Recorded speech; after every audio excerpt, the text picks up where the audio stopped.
नमस्कार। मैदान पर जो क्रिकेट हम और आप देखते हैं वो तो बस कहानी का एक हिस्सा है। हर चौके, हर विकेट के पीछे एक दूसरी जंग लड़ी जा रही है। ये जंग मैदान पर नहीं बल्कि सर्वर रूम्स में डेटा और एल्गोरिदम के बीच हो रही है, और आज हम उसी की पड़ताल करेंगे। क्रिकेट की वो पुरानी रोमांटिक तस्वीरें याद हैं जहां कप्तान अपनी गट फीलिंग पर, अपने दिल की आवाज पर भरोसा करता था। खैर, वो दौर अब लगभग खत्म हो चुका है। उसकी जगह अब एक नई डेटा से चलने वाली हकीकत ने ले ली है। अब गट फील पहला हथियार नहीं, बस एक आखिरी चेक पॉइंट बनकर रह गया है। तो इस नई दुनिया के खिलाड़ी कौन हैं? ये हैं परफॉर्मेंस एनालिस्ट। ये वो लोग हैं जो क्रिकेट की रणनीति को एक बिल्कुल नए लेवल पर ले गए हैं। यहाँ हर अनिश्चितता, हर वेरिएबल को एक एल्गोरिथम में बदल दिया जाता है। ये लोग इतिहास नहीं पढ़ते, ये डेटा से भविष्य लिखते हैं। तो सवाल ये है कि इसका सबूत कहाँ है? चलिए पहले सबूत की तरफ चलते हैं।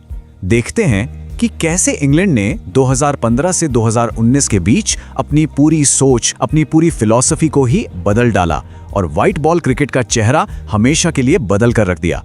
इस स्लाइड में जो बात है वो असल में इस पूरी क्रांति का दिल है। सोचिए, दशकों से क्रिकेट में यही सिखाया जाता था कि विकेट बचाओ, विकेट सबसे कीमती हैं।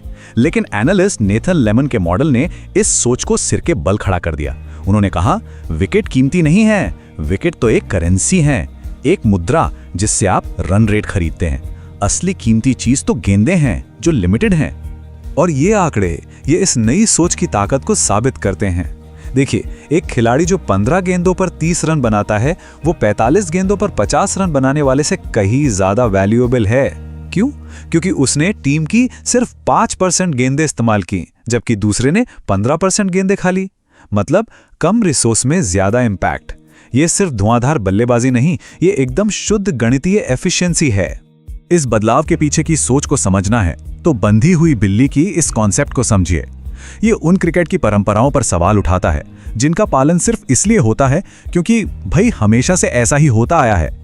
इंग्लैंड के एनालिस्ट्स ने ऐसी ही बिल्लियों को पहचाना, जैसे कि बड़े फाइनल में टॉस जीतो तो हमेशा पहले बैटिंग करो, और उन्हें डेटा के तर्क से चुनौती देकर खत्म कर दिया। चलिए अब इंग्लैंड से चलते हैं आईपीएल की चकाचौंध में। हमारा दूसरा सबूत हमें मुंबई इंडियंस की तरफ ले जाता है, जहां डेटा का इस्तेमाल सिर्फ रणनीति बनाने के लिए नहीं बल्कि टैलेंट को खोजने और तराशने के लिए किया जा रहा है। मुंबई इंडियंस एक टीम की तरह काम नहीं करती, वो एक टैलेंट बनाने की फैक्ट्री की तरह काम करती हैं। ये प्रोसेस लाखों बच्चों के डेटा से शुरू होता है, फिर चुनिंदा टैलेंट को बायोमैकेनिकल लैब्स में परखा जाता है, जहां उनके एक्शन की हर बारीकी को एनालाइज किया जाता है, और आखिर में अनुभवी स्काउट्स मैदान पर जाकर ये कंफर्म करते हैं कि जो नंबर दिख रहे हैं वो असलियत में भी खरे उतरते हैं। और इस सिस्टम का सबसे बड़ा प्रोडक्ट कौन है? जसप्रीत बुमराह। मुंबई इंडियंस ने उनके रणजी ट्रॉफी के साधारण से औसत को नहीं देखा, उन्होंने एक बायोमैकेनिकल अजूबा देखा, एक ऐसा एक्शन जो किसी भी कोचिंग किताब में नहीं है, जिसे कॉपी करना नामुमकिन है और जिसका सामना करना किसी भी बल्लेबाज के लिए एक बुरे सपने जैसा है। तो आखिर वो खास बात क्या थी? बस एक चीज, मिली सेकेंड।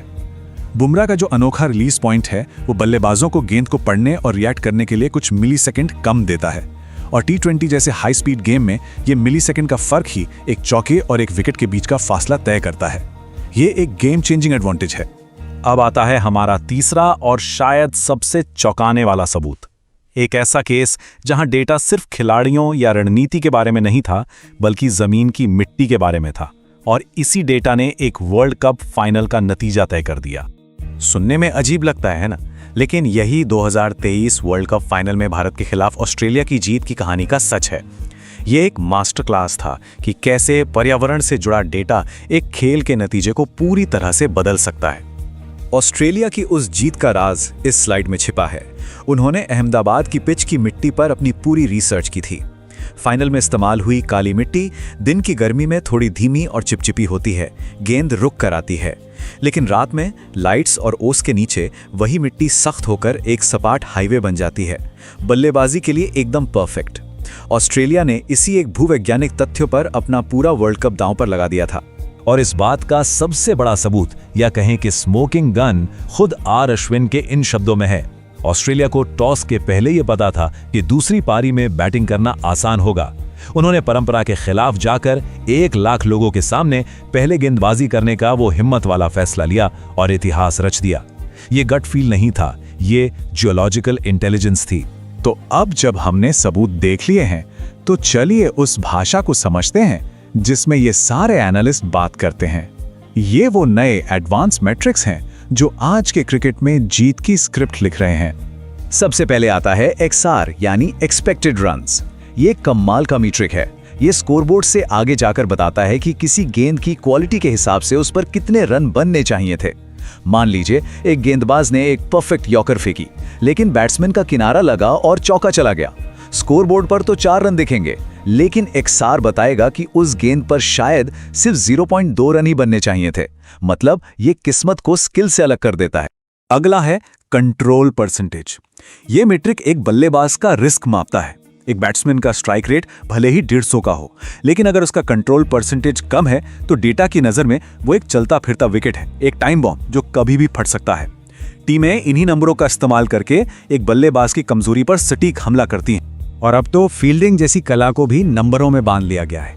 ये मीट्रिक हर फील्डिंग एक्शन, जैसे बाउंड्री पर लगाई गई एक डाइव को एक रन वैल्यू देता है। इससे टीमों को पता चलता है कि एक शानदार फील्डर बिना बैट या बॉल के भी एक टूर्नामेंट में अपनी टीम के लिए असल में कितने रन बचाता है, उसकी असली कीमत क्या है।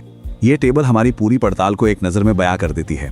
हम गट फील के पारंपरिक दौर से निकलकर आज के एल्गोरिथम वाले दौर में आ गए हैं, जहां प्रेडिक्टिव मॉडलिंग यानी भविष्य का अनुमान लगाने वाले मॉडल जीत और हार के बीच का अंतर तय कर रहे हैं। तो निचोड़ ये है कि खिलाड़ी मैदान पर अपना हुनर दिखाते हैं, ये सच है, लेकिन जीत का जो ब्लूप्रिंट है, जो नक्शा है, वो अब डेटा वॉर रूम में तैयार होता है। ये एक फिजिकल मुकाबला जरूर है, लेकिन इसके नियम अब डिजिटल लॉजिक से तय हो रहे हैं। और ये सब हमें एक बहुत ही दिलचस्प सवाल पर लाकर छोड़ देता है। जैसे जैसे टेक्नोलॉजी और गहरी होती जाएगी और हर एक चीज को मापा जा सकेगा, तो फिर खेल में इंसान की उस सूझबूझ, उस गट फील का क्या होगा? क्या उसके लिए कोई जगह बचेगी, या वो भी सिर्फ एक और डेटा पॉइंट बनकर रह जाएगा? इस पर सोचिएगा जरूर।